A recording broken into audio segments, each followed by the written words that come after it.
মোহাম্মদ নওশাদ সিদ্দিকী ভাঙড়ের বিধায়ক ঘুরতে আসলেন ক্রান্তি ব্লকের কাঠামবাড়িতে।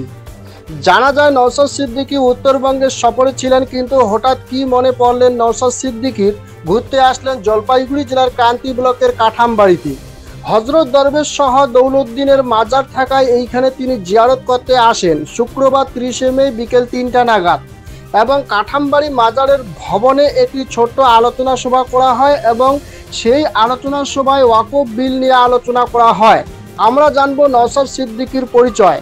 মোহাম্মদ নওশাদ সিদ্দিকীর জন্মগ্রহণ 1993 সালে।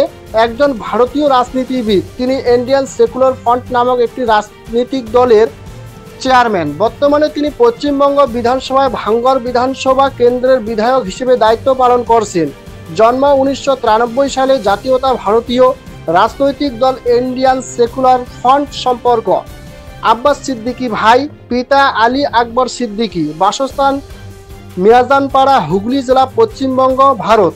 প্রাক্তন শিক্ষার্থী, আলিয়া বিশ্ববিদ্যালয়। আসুন বিস্তারিত দেখে নিই এমএস নিউজ ইন্ডিয়া চ্যানেলে। কলকাতার বাবুদা এসি ঘরে বসে থাকে, এসি গাড়ি চড়ে, আর আপনারা হিন্দু মুসলমান করছেন, বিজেপি তৃণমূল করছেন, সিপিএম তৃণমূল করছেন, যার যেটা ভালো আছে করুন না, কিন্তু মারপিট করছেন কেন আপনারা? আচ্ছা, আপনারা কোনোদিন দেখেছেন শুভেন্দু অধিকারের মমতা ব্যানার্জি হাতাহাতি মারপিট করতেন? দেখেছেন? মোহাম্মদ সেলিম সাহেব সিপিএম এর বড় নেতা অভিষেক ব্যানার্জির সাথে কোনোদিন মারপিট করতে দেখেছেন ভাই? আপনারা বলুন। সুজন চক্রবর্তী সিপিএম এর বড় নেতা, কোনোদিন আপনার কুণাল ঘোষের সাথে মারপিট করতে দেখেছেন? এই আপনাদের কংগ্রেসের বড় নেতা অধীর রঞ্জন চৌধুরী, উনি তো অভিষেক ব্যানার্জিকে অনেক কিছু নিয়ে খিল্লি করে, কোনোদিন হাতাহাতি মারপিট করতে দেখেছেন? যা করে কি করে? মিডিয়ার মাধ্যমে। আর আপনারা কে কংগ্রেস করছেন, কে সিপিএম করছেন, কে বিজেপি, যার যেটা ভালো, কেউ লোকাল পার্টি, কেউ তৃণমূল, যার ইচ্ছে করুন না। আপনারা মারপিট করছেন কার জন্য? আপনি মারপিট করে আমাকে বিধায়ক বানাবেন? আমার মাইনে কত জানেন? 1,21,000 টাকা। না, উনি উত্তরবঙ্গ সফরে ছিলেন। এখানে একজন বড় অলির মাজার আছে, হযরত আব্দুল জলিল রহমতুল্লাহ আলাইহির। এই মাজারে উনি জিয়ারত করতে আসবেন।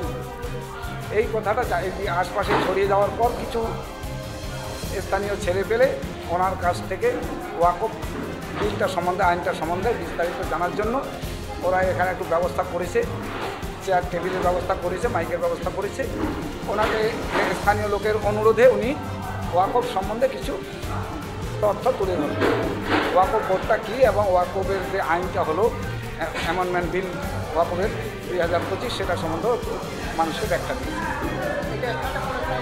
এটা হচ্ছে কাঠামবাড়ি মাজার।